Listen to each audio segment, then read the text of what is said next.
দিনক্ষণেক আগের ঘটনা। আমি ছিলাম মাদ্রাসার একজন হাফেজ। দিনক্ষণেক বললে ভুল হবে, কয়েক বছর আগের ঘটনা।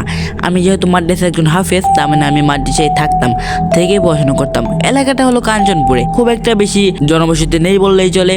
আমার দিন এমনিতে ভালো যাচ্ছিল, কিন্তু হঠাৎ করে একদিন রাত্রেবেলা কবরস্থান থেকে একটা ভয়ঙ্কর আওয়াজ শুনি। তখন আমি মনে করেছিলাম হয়তো কুকুর বেড়াল এইসব কিছু। কিন্তু যখন এই কথাটা আমি দিনের বেলায় হুজুরকে বলি, হুজুর আমাকে বলে যে মাদ্রাসার পেছনের কবরস্থানে নাকি জিনেদের বসবাস আছে।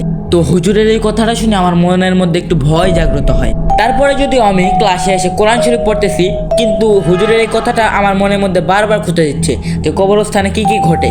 আবার কয়েকদিন পর আমি ঠিক একই আওয়াজ শুনতে পাই, কিন্তু এবার আমার মনের মধ্যে একটু অন্যরকম আগ্রহ সৃষ্টি হয়।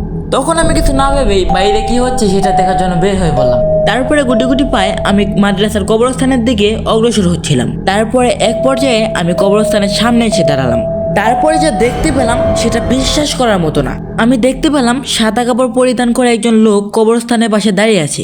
প্রথম দেখে আমার মনে হয়েছিল এটা আমাদের হেলাল কাকা। যে আমি হেলাল কাকাকে ডাকতে যাব, ঠিক সেই সময় একটা ঠান্ডা হাত আমার পিঠের উপরে হাত রাখে। তারপরে আমি পেছনে ঘুরে দেখতে পাই আমার পেছনে কেউ নেই। তারপরে আমি আবার সামনের দিকে ঘুরে তাকাই। তারপরে আমি দেখতে পাই সেই লোকটি আমার একেবারে সামনে দাঁড়িয়ে আছে। তখন আমি ভয়ে আতঙ্কিত হয়ে যাই। তখন আমাকে সেই লোকটি যা বলল তা শুনে আমার গলা শুকিয়ে যাচ্ছিল। তুই এখানে কেন এসেছিস? এখান থেকে চলে যা, এখানে ঘোর বিপদ।